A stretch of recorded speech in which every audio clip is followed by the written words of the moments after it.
Donc, bonjour à toutes et à tous et bienvenue à la table ronde sur les régions et bienvenue en Normandie plus particulièrement. Donc, je vais arrêter la Corse qui rit derrière moi. Donc, petite intro de contexte quand même pour vous rappeler à tous ceux qui ne le savent pas. Donc, en 2015, la loi NOTE a transféré aux régions la compétence pleine et entière en matière de planification et gestion des déchets. Il faut savoir que les régions se sont pleinement saisies de cette nouvelle responsabilité en élaborant puis en adoptant des PRPGD, des plans régionaux de prévention de gestion des déchets. Ces plans permettent donc de planifier des actions pour atteindre les objectifs réglementaires les plus ambitieux, tels que le tri à la source des biodéchets à l'horizon 2023. Toutefois, la compétence déchets reste éclatée entre multi-acteurs institutionnels, l'État pour le côté réglementaire et les EPCI pour le côté maîtrise d'ouvrage, ce qui peut parfois limiter la puissance d'intervention des régions. Néanmoins, la loi AGEC a complété donc, la responsabilité des régions en leur confiant la coordination des acteurs du territoire en matière d'économie circulaire. Lors de ces 2 journées, nous parlerons plus particulièrement des biodéchets, mais ici, du tri à la source des biodéchets. Et nous verrons avec les régions et l'Office de l'environnement de la Corse qui m'accompagne, comment elles s'engagent quotidiennement auprès de leurs partenaires sur le territoire.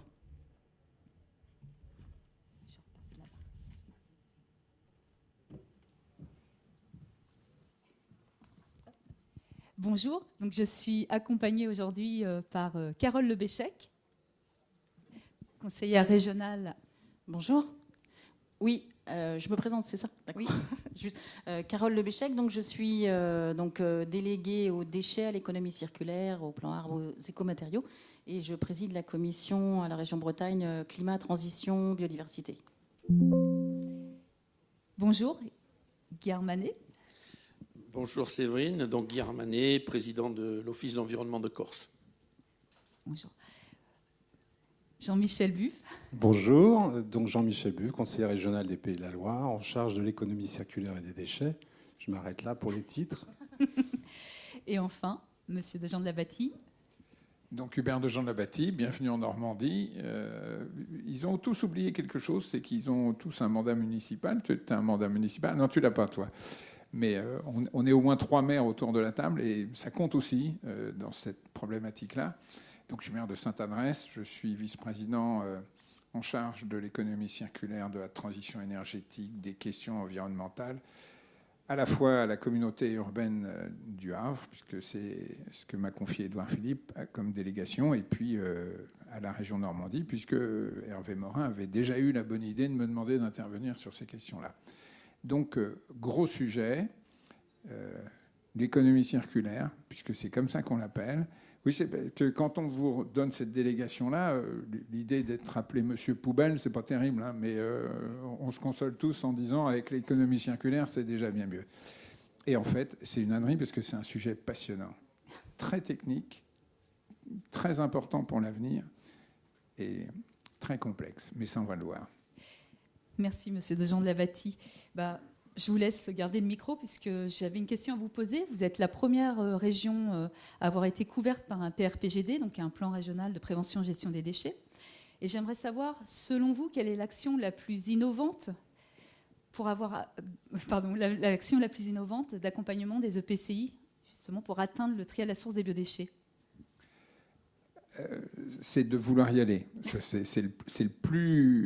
C'est l'acte le plus fort qu'on puisse faire, c'est dire je n'attends pas d'avoir une obligation réglementaire, et puis comme ça m'enquiquine sérieusement parce que c'est une source de problème, je vais attendre que la loi m'impose vraiment de faire quelque chose et je vais le faire. Bon, donc pas du tout ce qu'on a pris.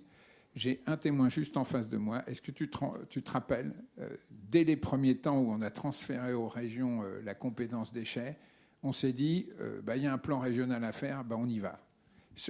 Je ne crois pas me mentir en disant que notre première discussion sur le sujet, ça devait être en 2016. D'accord ? On venait de démarrer le mandat à la région et vous nous aviez tous suivis. C'était hyper sympa de pouvoir compter sur les EPCI un peu volontaires et les syndicats. Donc, première chose, vouloir y aller. La deuxième chose, c'est mettre en place très rapidement des actions concrètes. Alors, on a dit le PRPGD, on a été les premiers. Franchement, on ne cherchait pas à être les premiers. Simplement, on avait dit, on y va. Donc, voilà, on ne va pas tourner autour du pot, il faut y aller. Et tout le monde nous a dit, oh là là, mais il faut beaucoup réfléchir. C'est pas du tout le... Si vous avez vu ce matin notre président de région, du style, avant de faire quoi que ce soit, on va s'asseoir longuement et parler entre nous pour voir si on va bien dans la bonne direction. C'est pas du tout le président. Hein. Le président Morin, c'est tu prends ton bâton et tu marches. Hein. Donc c'est un peu ce qu'on a fait. Et on a fait très vite ce PRPGD. Et puis on l'a déposé en 2018, c'est ça? Enfin non, on l'a adopté en 2018. Hein, donc c'était quand même quelque chose. Et puis dès 2019, on a commencé à lancer des actions un peu innovantes qui traduisaient concrètement la volonté régionale d'aller sur ce sujet-là. Et ça a été la création des léopards du tri. Voilà.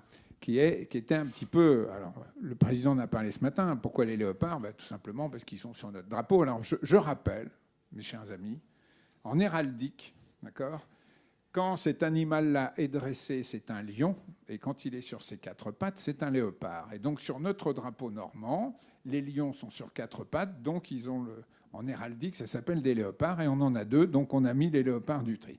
Alors, ces jeunes-là, ce sont des jeunes qu'on a recrutés, et on a essayé de dire ils vont faire de la médiation. Donc peut-être on pourrait innover en disant que c'est des jeunes qui ont besoin de revenir dans le circuit de la médiation. Et on a pris dans ces léopards du tri des jeunes en grande difficulté, y compris des jeunes qui relevaient de l'ASE, comme on dit, l'aide sociale à l'enfance, c'est pas très beau, et on a des résultats incroyables, parce que ce soit sur aider les collectivités à faire du compost, à mieux composter, ou que ce soit pour aider les lycéens à moins gaspiller, on a de très bons retours. On a contractualisé avec des organismes et on arrive à des résultats absolument stupéfiants, notamment sur la lutte contre le gaspillage alimentaire, parce que je vous rappelle, nous tous, on travaille dans les régions et on a tous dans le coin de notre tête l'idée qu'il faut qu'on soit un petit peu exemplaire sur le sujet. Et on l'est. C'est ça. Merci, Monsieur Dejean. Je vous propose le témoignage justement d'une collectivité, la communauté d'Aglo du Cotentin, qui est présente dans la salle. Je vais lancer une vidéo. Je pense qu'ils en parleront mieux que moi. On a donné envie aux gens de composter au pied des immeubles. Pour moi, la démarche est assez importante parce que c'est un geste éco-citoyen comme on le présente. J'aimerais vraiment laisser une planète qui soit encore vivable à mes petits-enfants.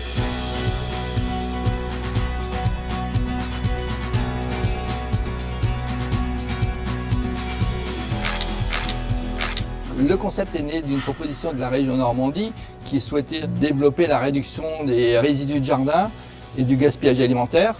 Donc la communauté d'agglomération a décidé de s'engager. On s'est rendu compte qu'on répondait à une réelle demande des habitants qui souhaitaient eux aussi pouvoir composter leurs biodéchets. Nous faisons du porte-à-porte pour trouver des personnes qui seraient volontaires pour participer à ce genre de projet. Pour pouvoir composter même en pied d'immeuble quand on n'a pas forcément moyen d'avoir un composteur individuel avec un petit jardinet. On leur parle déjà de eux, ce qu'ils peuvent faire s'ils ont envie de faire un petit geste pour la planète. Et à plus grande échelle, s'ils veulent, ils peuvent récupérer du compost pour chez eux. Leur dire que ça va servir pour le jardin partagé, qu'il y a vraiment une notion un peu de bien commun, si on peut dire ça comme ça. En plus, ça permet d'avoir une action un peu sociale, puisqu'il va y avoir des échanges, plusieurs générations qui vont se retrouver. Une deuxième partie de leur mission était d'effectuer le suivi de ces points de compostage partagés.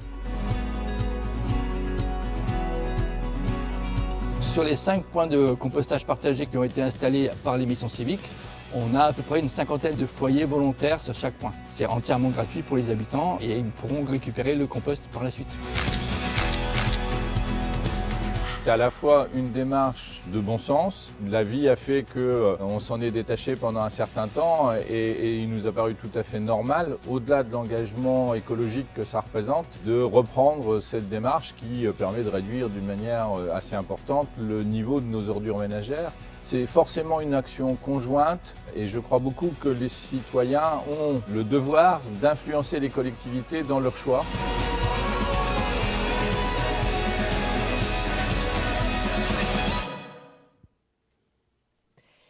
Voilà. Jean-Michel Buff, justement, c'est intéressant parce qu'on voit bien que pour faire adhérer la population, c'est important de les rencontrer, de se concerter. Vous avez utilisé à la région Pays de la Loire un outil qui a été développé par l'ADEME, la méthode Concerto. Alors, est-ce que vous pouvez nous en dire plus? Et puis pourquoi et quels objectifs de cette méthode? Quels sont les objectifs? Quels sont, pardon? Je vais refaire un petit peu d'histoire sur le pourquoi. En fait, on s'est aperçu dans l'élaboration du plan régional de prévention et de gestion des déchets, qui est déjà un outil de concertation par lui-même, puisqu'il faut réunir le maximum d'acteurs pour avoir une écriture qui soit acceptée. On s'est aperçu que sur les 68 EPCI qu'on a en Pays de la Loire, sur ces 68, il y en a 38 qui sont à moins de 150 kg d'ordures ménagères résiduelles par an et par habitant, dont 8 qui sont à moins de 100 kg par an et par habitant. Donc ça veut dire que pour atteindre les objectifs nationaux de réduction, ce n'est pas sur les OMR stricto sensu qu'on va aller chercher, il faut aller chercher ailleurs les objectifs de réduction. Et le meilleur moyen pour nous, c'est d'aller chercher du biodéchet. Alors, on était en avance par rapport aux obligations légales, mais néanmoins, on était déjà parti sur la thématique parce qu'elle nous obligeait, on n'avait pas le choix. Et donc, on a profité de cette opportunité offerte par l'ADEME d'être sur un dispositif expérimental qui s'appelle Concerto. D'ailleurs, je salue la présence de Fabienne Muller, qui ne doit pas être très loin. Si elle est par là, voilà. Donc, l'initiatrice pour la région des Pays de la Loire du sujet, qui est un outil qui, vous le voyez au travers du document, qui est un document en fait en dépliant, et je vais utiliser un terme qui est très facile à comprendre, entonnoir, éventail, entonnoir, éventail. Et l'idée, c'est d'aller chercher d'abord la connaissance des gisements, la connaissance des acteurs, et le fait d'aller au plus profond dans les territoires de la connaissance. Une fois qu'on a déterminé la connaissance, donc on fait l'entonnoir, après on réouvre. Et on réouvre pour définir ce qu'on va faire ensemble, pour ensuite repartir sur un entonnoir créé, et ensuite avoir un prototypage des actions qu'on met en œuvre. Tout ça sur une période de 2 ans, et puis on a eu l'heureuse idée de commencer tout ça au mois d'avril 2020, si vous vous souvenez, en pleine période Covid. La bonne période, oui. Ah, parfaite, parfait. Alors ça a permis aussi d'avoir d'autres modes de fonctionnement. Vous voyez, 10 ateliers, 3 agoras, 2 webinaires, une cinquantaine d'acteurs, donc plus de 40 structures, dont la moitié sont des EPCI, pour avoir cette mobilisation avec des thématiques qui sont portées.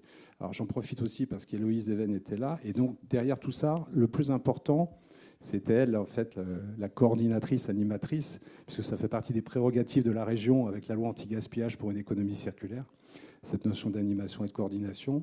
C'était à chaque fois qu'on faisait une nouvelle réunion, c'est si vous aviez en connaissance autour de vous de nouveaux acteurs, welcome, vous êtes les bienvenus et il faut aller encore plus loin.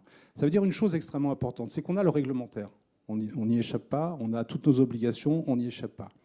Mais avant toute chose, il y a de l'humain. Et c'est cette notion-là qu'on a voulu, au travers de Concerto, développer de manière importante, avec un préalable à chaque fois. Alors je le dis parce que ça peut servir partout. Humilité et bienveillance. Tout le temps. On ne vient pas de manière dogmatique sur une réunion, on ne vient pas de manière corporatiste sur une réunion, on vient parce qu'on a une problématique à partager et c'est d'essayer de trouver ensemble les meilleures solutions. Alors on a eu un frein qui est celui du Covid avec cette problématique de réunion, mais néanmoins ça a permis de travailler différemment, là aussi, et de pouvoir s'adapter et en fait de monter en puissance. Alors maintenant on attend une chose en continuité, ce sont, puisque vous avez sur le rendu, c'est pour janvier 2023. On va avoir le premier bilan sur novembre et puis on va commencer ensuite derrière. L'idée, c'est de pouvoir, au niveau du conseil régional, dans des contraintes budgétaires que tout le monde connaît aujourd'hui, développer un appel à manifestation d'intérêt pour les territoires, faisant état de tout ce qu'on a pu faire sur cette période de concertation, en allant sur du pratico-pratique, parce que c'est ce qui va intéresser les EPCI, c'est comment, sur cette thématique biodéchets, je peux mettre en œuvre, dans le respect de la réglementation, avec des facilitateurs. Et si on a tous les acteurs du territoire qui sont réunis autour de la même thématique, ça va être beaucoup plus facile. Merci, oui, tout à fait. Je pense que Carole Lebéchec, on voit bien l'importance de bien communiquer auprès des citoyens. Vous êtes quand même une région pionnière, on va dire, en matière de tri à la source des biodéchets, parce que je me souviens, en 2019, nous étions venus avec 12 collectivités normandes, vous rencontrez la Bretagne, et 2 collectivités qui sont dans la salle aujourd'hui. Il y avait Lorient Agglo et Smictom de la Vilaine, il me semble que c'est Smictom. Hein. Qui sont ici aujourd'hui, oui, je les remercie d'ailleurs. Oui. Oui. Et donc c'est vrai que malgré tout ça, vous constatez aujourd'hui encore 30%, en fait, comme les autres, de biodéchets dans les résiduels. Donc vous avez décidé de communiquer plus fort auprès des habitants. Est-ce que vous pouvez nous en dire plus sur cette campagne de communication ? Oui, alors en fait en Bretagne, le PRPGD, il a été donc élaboré, il est sorti en 2020 et il y avait eu une première campagne de communication parce que Jean-Michel, tu parlais de l'humain et c'est vrai que tout ça, c'est des questions de culture et la culture, c'est long à changer. Donc là, on est dans une seringue parce qu'il faut aller vite. Mais voilà, comment est-ce qu'on peut la changer ? Et nous, on a pris le parti de faire donc des campagnes de communication. Première campagne de communication sur le RPGD, donc en 2020, plein Covid, hein, bien sûr. Réseaux sociaux, mais aussi affichage bus, affichage dans les magasins de proximité, et puis mise à disposition aux intercommunalités. Et deuxième campagne, et cette première campagne de communication, c'était sur les déchets en général, c'était sur les réemplois, la revalorisation, tout ça pour, voilà, on la voit aussi en bas à droite. Vraiment, on voulait appuyer sur cette notion de culture et voilà, le changer de culture et de changer de comportement, de réemployer, recycler, etc. On voit le bol à oreille voilà, breton. Bien connu, et la boîte à gâteaux aussi. C'est ça.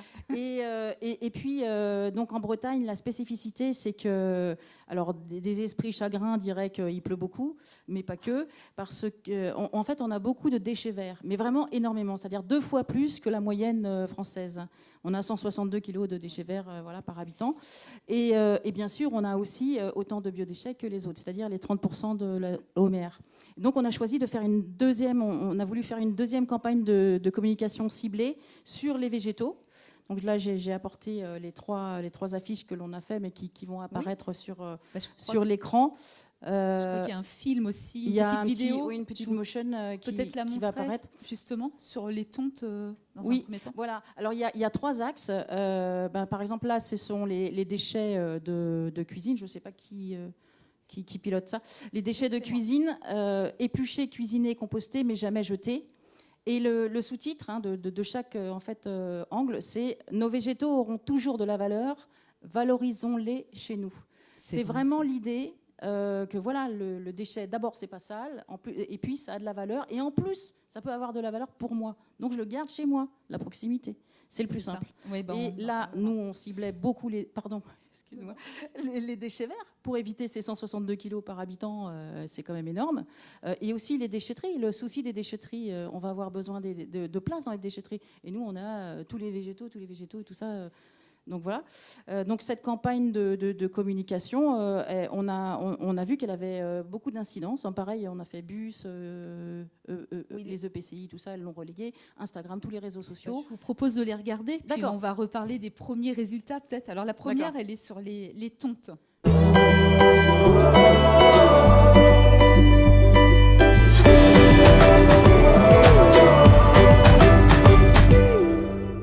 C'est court. C'est court, c'est clair, et puis ça permet aussi de le relayer sur. Maintenant, voilà, la communication, c'est des touches, c'est de l'impressionnisme. Donc là, sur les réseaux sociaux, on peut les utiliser, et puis on les utilise aussi sur les bus, et puis on les a mis à disposition des EPCI, bien sûr, qui peuvent s'en saisir. Et donc on a 2 autres variations. On vous a mis à l'accueil les petites affiches si vous souhaitez les prendre. Et en tout cas, on a constaté déjà que la campagne avait intéressé, parce qu'il y a les clics, on peut mesurer. Et puis aussi, il y a eu des clics aussi sur la page spéciale région, notamment, je pense, parce que je pense que ce qui intéresse beaucoup les gens, c'est le compostage. Comment faire du bon compost ? C'est vrai. C'est pas encore très, très connu par les particuliers. On se demande toujours, est-ce que je mets mes oranges, est-ce que je mets l'os de poulet, est-ce que je mets... Tous les léopards du tri, Carole Le Béchec. Voilà, justement, et je pense qu'on va s'en inspirer. Ah, très bien, peut-être très bonne idée. Peut-être en hermine, mais je ne sais pas. Je vous propose de voir l'autre vidéo, parce que celle sur les restes alimentaires. Celle sur les restes alimentaires, oui, pareil. Voilà. Donc, vous avez dit, Séverine, tout à l'heure, il y a 2 territoires qui étaient en avance, donc Pays de Vilaine et puis Lorient Agglomération.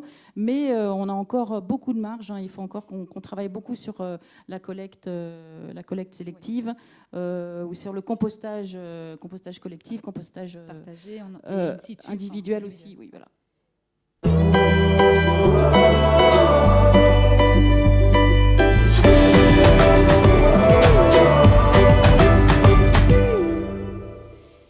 Et voyez, comme les collègues, il y a cette délégation déchets, mais il y a aussi l'économie circulaire. Et voilà, on ne jette pas, on recycle. Le but, ce serait d'essayer de faire aussi bien que la nature. C'est ça, très bien. Merci Carole. Je pense que Guy Hermanet, traiter au plus près des territoires les biodéchets, vous ne serez pas sans abonder dans ce sens avec votre belle singularité insulaire qu'est la Corse. Écoutez, je ne sais pas si la singularité insulaire est belle, mais en tous les cas, elle est compliquée, notamment en matière de déchets. Pour être très clair avec vous, au moment où on se parle, on vient d'adopter la mise en route de notre plan déchets qui rentre en enquête publique et qui, à terme, sera entériné. Néanmoins, comme nous tous ici autour de la table, on s'était dit les délais sont assez contraints et souvent en termes de déchets, c'est souvent le cas. Donc comment essayer, tout en mettant en place un plan d'action aussi performant qu'il soit, et je l'espère le plus rapidement en action, comment est-ce qu'effectivement on rentrait en action et on pouvait apporter notre pierre à la gestion des biodéchets de manière la plus efficace et la plus probante. Donc bien évidemment se rapprocher des EPCI, vous l'avez compris, sans les EPCI c'est compliqué de faire les choses.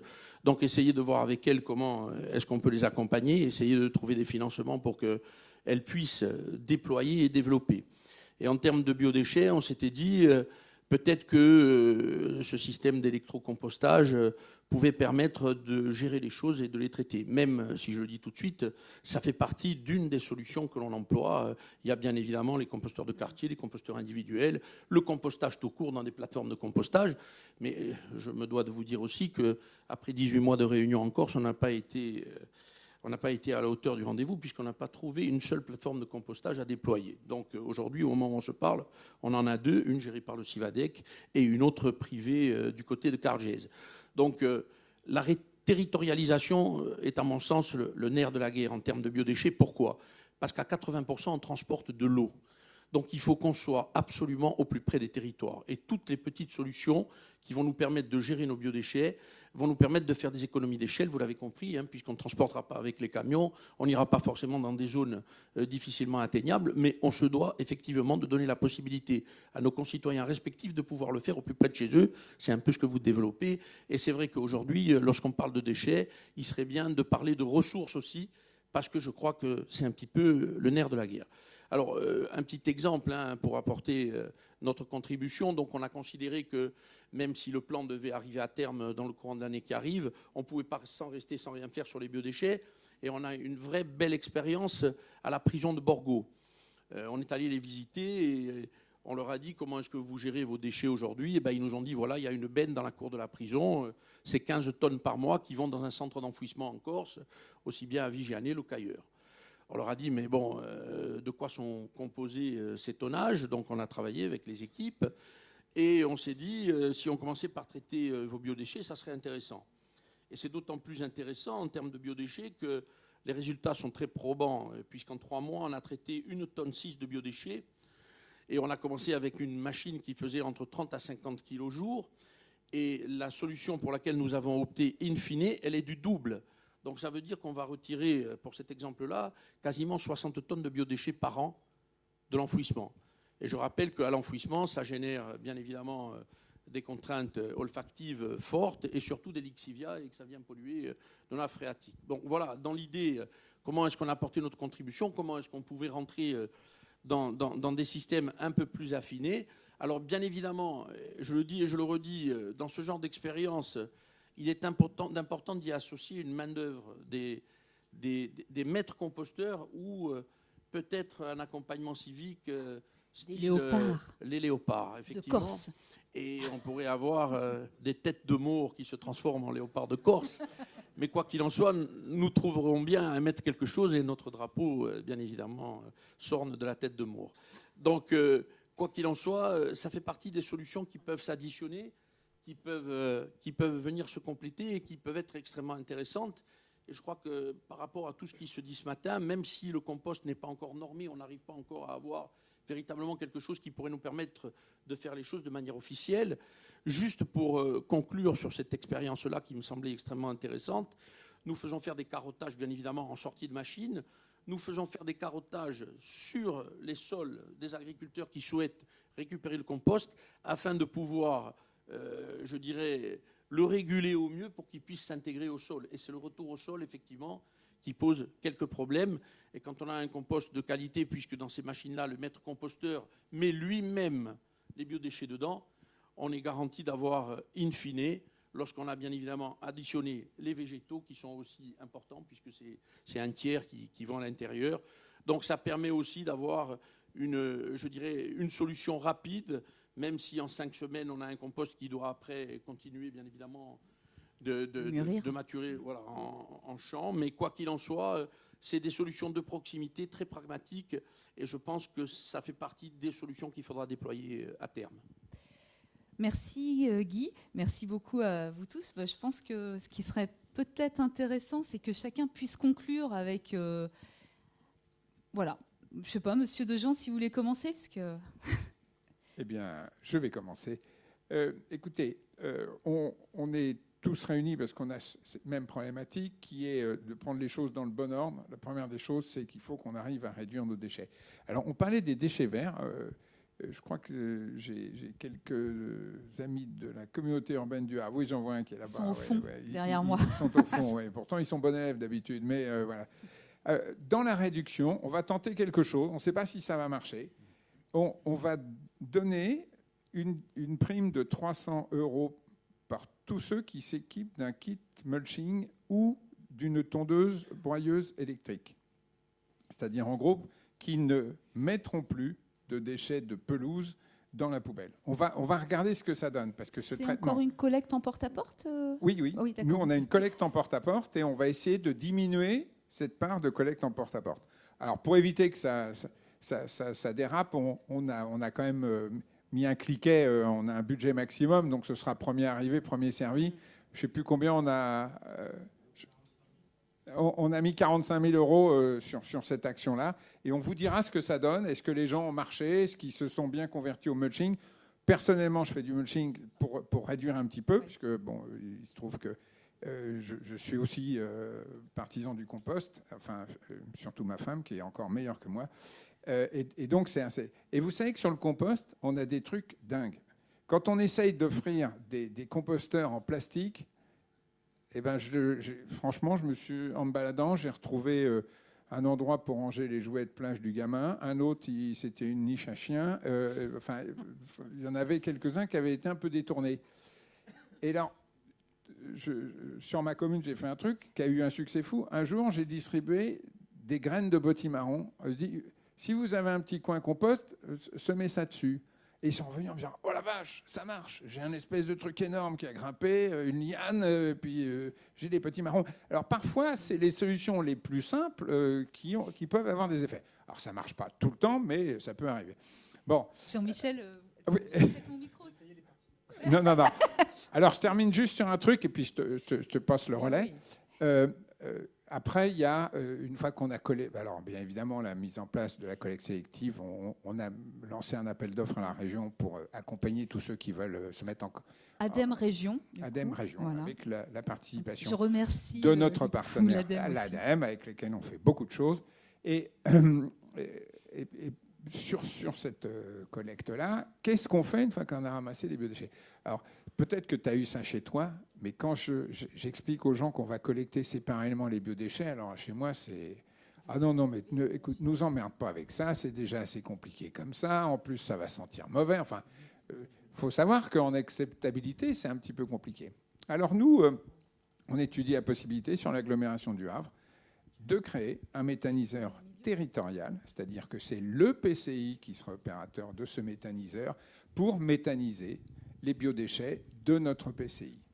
Et pour que alors, l'acceptabilité d'un méthaniseur, c'est faisable, à condition de bien préparer le terrain et d'expliquer que c'est vos déchets, mesdames, messieurs, qui vont être méthanisés ici. Et l'endroit où ça risque de poser le moins de problèmes, eh bien, tenez-vous bien, on a pisté quelques endroits sur la communauté urbaine du Havre, ce serait à côté de la station d'épuration des eaux, et ce qui nous permettrait peut-être de...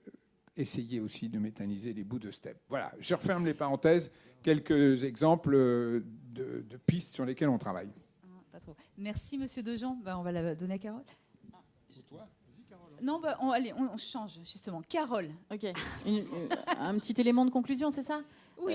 Celui que vous voulez. En fait, les déchets, il y a tellement d'impact que c'est difficile de choisir. Peut-être l'impact sur les émissions. On a vu ce matin que c'était pas facile. On n'avait pas encore tous les éléments pour mesurer l'économie des émissions de gaz à effet de serre. Donc là, il faut qu'on progresse là-dessus. Mais en tout cas, c'est certain qu'on économise. Surtout parce que, comme le disait mon voisin, on transporte quand même de l'eau beaucoup, donc avec les biodéchets, tout ça. Et puis peut-être aussi une petite alerte aussi, c'est qu'on veut de plus en plus végétaliser les villes, et avec raison, parce qu'on veut capter le carbone. Donc, ce qui voudra dire aussi encore que les services d'espace vert, ils ont encore beaucoup de boulot en vue, et qu'il faut avoir des solutions qui soient vertueuses. Et les solutions vertueuses maintenant, c'est aussi pour les autres aspects, c'est-à-dire qu'il faut toujours penser à la biodiversité, à l'eau, à la qualité des sols et tout ça. On l'a vu ce matin, on a abordé plusieurs choses, donc c'est très vaste en fait, il faut raisonner tout en même temps, donc c'est un sujet passionnant. Merci Carole. Jean-Michel peut-être? Je vais revenir sur le sujet du rôle des régions et de notre rôle de planificateur, puisque, vous l'aurez compris, on se connaît pour certains depuis très longtemps. Mais en tout cas, nous, chez Régions de France, qui est l'association fédératrice de toutes les régions, on a une commission spécifique pour l'environnement de manière générale, et on travaille sur tous les sujets, et là aussi, encore une fois, de manière concertée.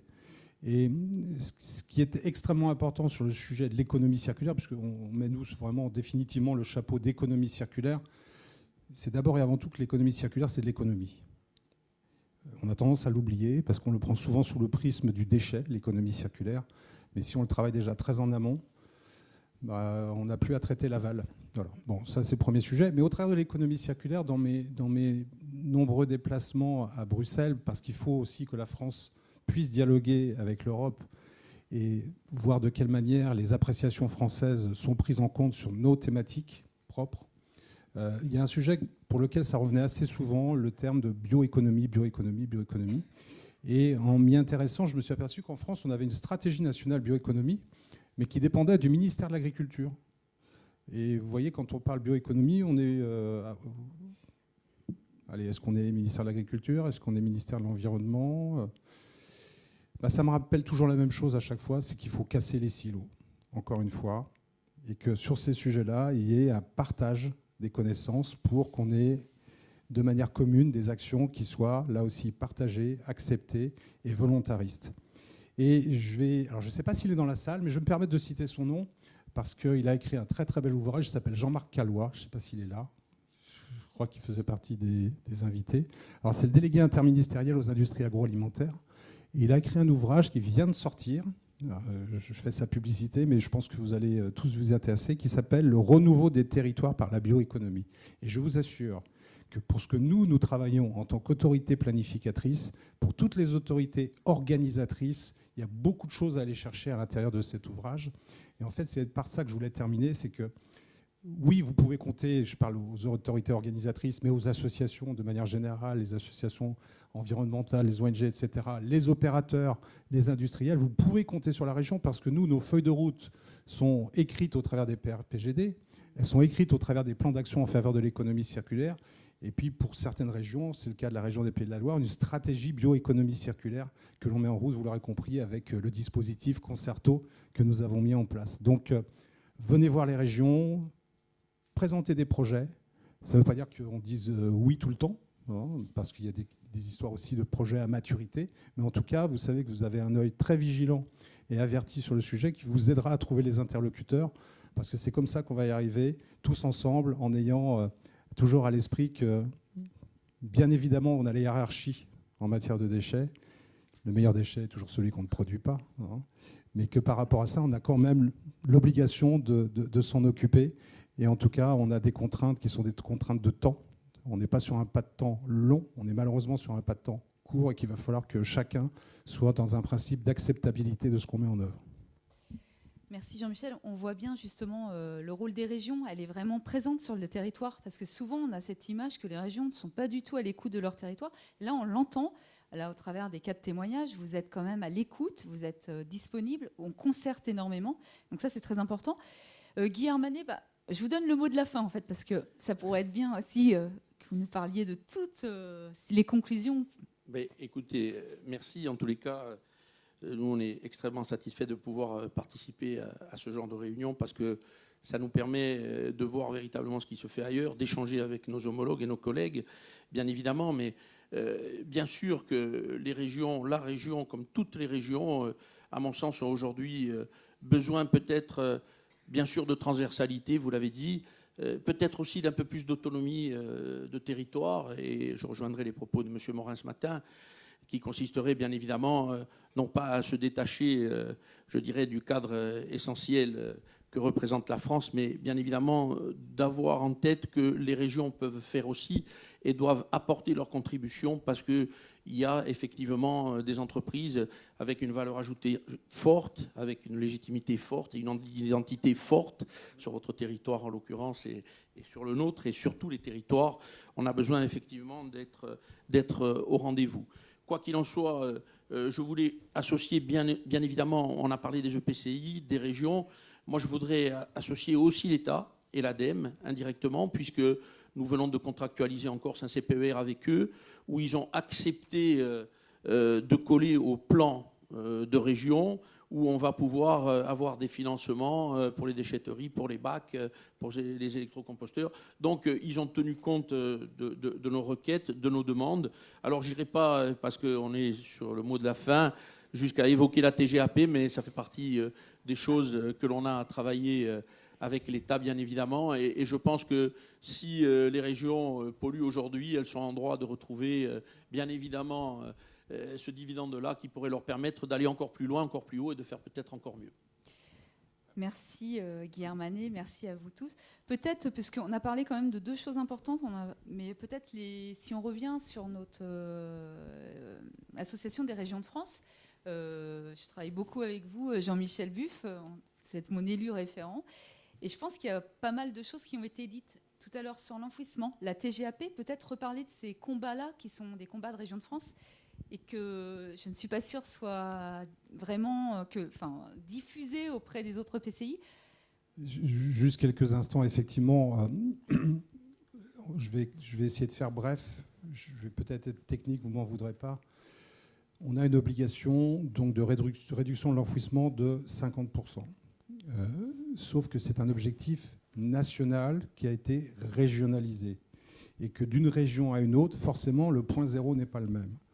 La réalité des flux interrégions ne sont pas les mêmes. Je prends toujours l'exemple, ma chère Carole, et tu le sais bien, en région Pays de la Loire, nous accueillons beaucoup de déchets qui viennent de la région Bretagne. C'est la moitié de la production de la région Bretagne qui vient en Pays de la Loire. 360 000 tonnes par an de mémoire. Si nous faisons abstraction de ce qui vient de la région Bretagne, en Pays de la Loire, si nous faisons abstraction de ce qui vient de la région Nouvelle-Aquitaine, de la région Occitanie, du Sud-Est, je peux vous dire que les objectifs de réduction de 50%, on les atteint sans aucun problème. Mais le sujet, il n'est pas là. Le sujet, c'est ce principe de solidarité qui doit exister au niveau national et que nous participons en fonction de la typicité de notre région à l'effort national. Et donc, on se retrouve avec des problématiques, et Guy, tu pourras en parler par rapport à l'aspect insulaire de l'enfouissement en Corse. Comment vont-ils faire? Si on leur dit, vous faites moins 50, point à la ligne, c'est la loi qui le dit. Donc, c'est un combat qu'on mène de manière conséquente.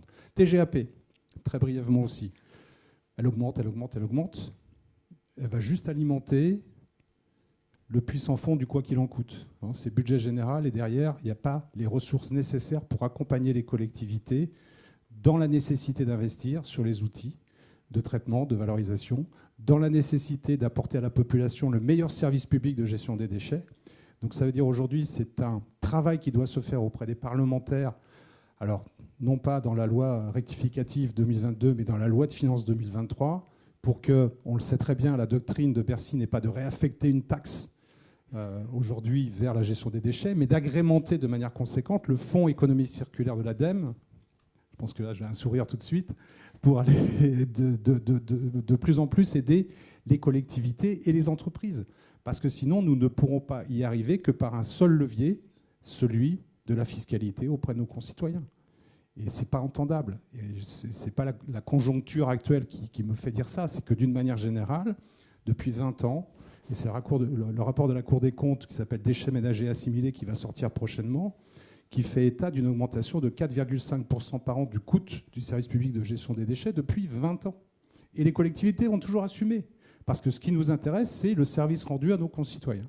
Alors, je ne voudrais pas terminer là-dessus parce que je préfère donner toujours des notes d'enthousiasme et puis que vous repartiez avec une idée en tête et beaucoup d'énergie par rapport à ce qu'on fait.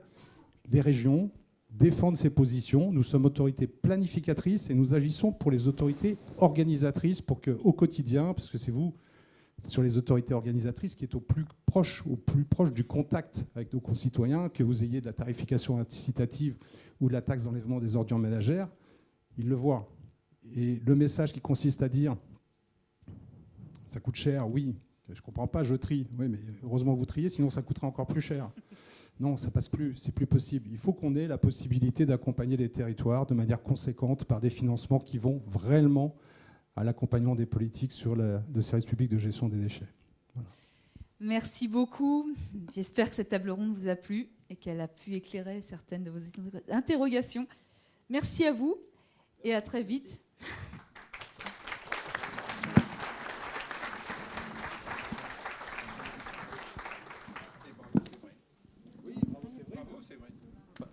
Séverine, on ne fait pas de questions ?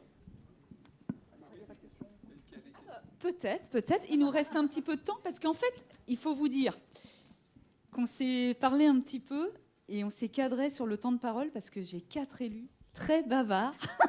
Et en fait, là, ils ont été hyper performants parce qu'ils se sont tenus, mais souvent, ils sont intarissables sur ce sujet. Peut-être des questions ? 1 ou 2 questions ? 10 minutes. Ah bah oui. Pour les questions, c'est possible de vous lever chacun et de vous présenter pour vous êtes filmé en fait. Bonjour, je m'appelle Julia Barrault, je travaille au LIR, qui est un centre de recherche de Suez, et je suis sociologue. Et je trouvais qu'on n'avait pas beaucoup parlé depuis ce matin de tarification incitative. Alors vous venez d'en parler, mais et ce matin ou tout à l'heure, on a montré quelques chiffres là, d'études de l'ADEME qui montraient qu'avec la mise en place d'une tarification incitative, quand même, c'est hyper efficace sur la baisse des OMR. Et donc finalement, ça passe par la réduction, enfin par le tri à la source des biodéchets. Et donc je voulais savoir un petit peu, vous, notamment en tant qu'élu, où est-ce qu'on en est un petit peu aujourd'hui sur la tarification incitative, son acceptabilité, etc. etc. Merci.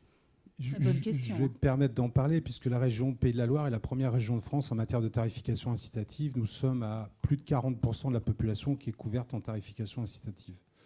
Alors il y a des fers de lance toujours.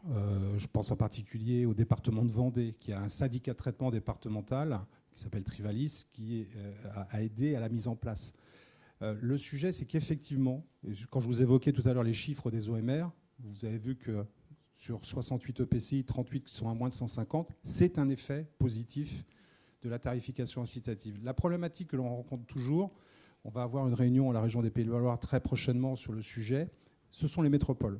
C'est comment on arrive à mettre en place la tarification incitative dans les métropoles. C'est ça le sujet. En ruralité, pour moi, il n'y a plus de sujet, très sincèrement. Je sais que dans certains territoires, on est encore attaché à la taxe d'enlèvement des ordures ménagères, pour des raisons que je n'évoquerai pas. Si, ajustement budgétaire, on va le dire franchement. La réalité, c'est qu'on est contraint par un budget spécifique et qui fait peur parfois, parce que là, on est sur une facture visible, détaillée, de ce que coûte réellement le service de gestion des déchets.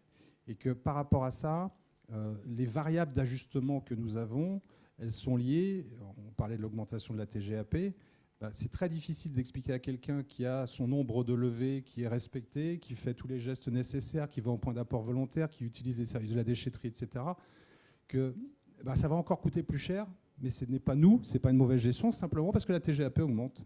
Et qu'on n'a pas le choix, il faut répercuter sur le service à l'usager le coût de la tarification. Mais ça reste, moi j'en suis convaincu définitivement, vous l'aurez compris, un des meilleurs moyens de réduire de manière drastique la production de déchets. Oui, je vais enchaîner parce qu'il se trouve que nous venons de faire un voyage d'études interrégionales sur la tarification incitative. Cette fois-ci, on a été à Versailles Grand Parc. D'accord, qui est quand même une assez grosse agglomération, proche de Paris. Et dans ce voyage, il y avait quasiment que des métropoles, puisqu'il y avait Rouen métropole, il y avait Le Havre-Seine métropole, il y avait Caen-la-Mer, et puis il y avait Brest. Ils étaient venus de Bretagne nous rejoindre à Versailles. Bon, alors, en gros, ce qu'on peut en retenir, la première des choses, c'est sur la tarification incitative, il semble bien que tout le monde accepte le principe intellectuel du pollueur-payeur.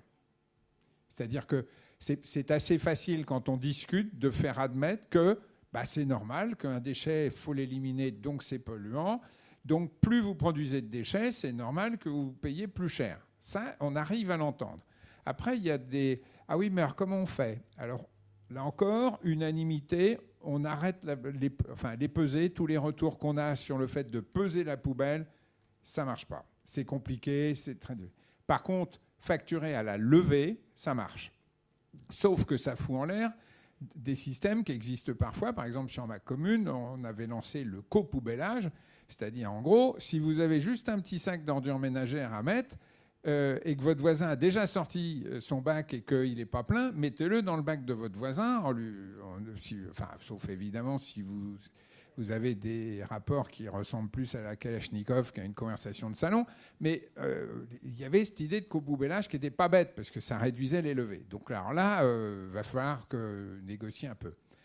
Le danger numéro 1 pour moi, c'est qu'à partir du moment où on fait à la pesée, il y a des gens qui vont se dire « Ah attends, si je ne sors plus ma poubelle, je ne paye plus rien ».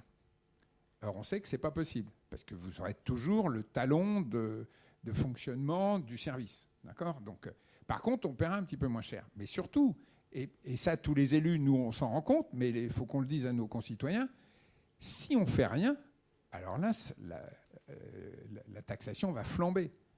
Le budget des ordures ménagères va exploser si on ne met pas en place cette tarification. Mais ce n'est pas facile à faire.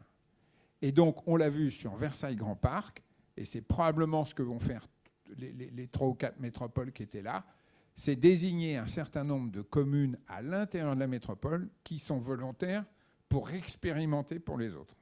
D'accord ? Mais ce n'est pas facile. Hein ? Parce que même moi, qui suis plutôt moteur sur le sujet, quand je rentre et je dis, bon, allez, on va lever la main et on va être volontaire, ouais, qu'est-ce que tu nous as encore sorti? Où est-ce qu'on va là? Les gens vont râler. Enfin, bref, sur ce sujet-là, il faut avancer assez doucement. Mais je pense qu'avec un peu de courage et de pédagogie, franchement, c'est faisable. Hein. La preuve, les pays de la Loire y arrivent. Alors, ouais, donc si Jean-Michel y arrive, normalement, on devrait y arriver. Je vous avais dit qu'ils étaient bavards, voilà, vous les avez lancés. Si Guy ou Carole, mais j'ai un petit sujet à rajouter, moi, par rapport à ça, sur l'appréciation du service déchets de manière générale, et j'allais dire qu'on soit en TOM, mais c'est plus facilement en tarification incitative.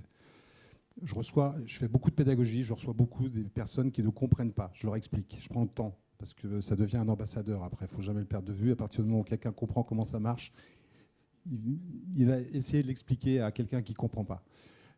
Je fais le parallèle déchets égale eau, égale gaz, égale électricité. C'est-à-dire que vous avez des factures, enfin en fonction de l'énergie que vous avez. Alors parlons pas de ce qui va se passer dans le montant des factures prochaines, mais simplement de la décomposition de la facture. Vous avez un abonnement et vous avez votre consommation. Eh bien, si on part de la tarification incitative, vous avez un abonnement. Cet abonnement, il rassemble tous les services que vous avez à l'intérieur et vous avez votre consommation personnelle qui vient être la petite variable d'ajustement sur laquelle vous pouvez agir. Mais pas beaucoup. Pas beaucoup. Et ça, personne ne se pose la question de quand je paye ma facture d'électricité, qu'est-ce qu'il y a derrière ? Quand je paye ma facture d'eau, j'ouvre juste mon robinet, j'ai de l'eau, je suis content. Mais ce qui se passe derrière, le traitement, les tuyaux, les usines, etc., personne ne se pose la question. Ben, c'est comme ça qu'on arrive à avoir une meilleure pédagogie dans l'approche du citoyen sur ce qu'est la réalité d'un service de public de gestion des déchets, au-delà de je soulève mon couvercle, je mets derrière, et puis je referme et je ne sais pas ce qui se passe. Donc c'est un petit tuyau que je vous donne comme ça, si vous avez à travailler là-dessus, c'est vraiment d'expliquer ce qu'est la réalité d'une facture, et ça passe très très bien. Merci, il reste 4 minutes. Je vous propose une question, mais alors ultra rapide. Ça sera soit Carole, soit Guy qui vont répondre. Tiens.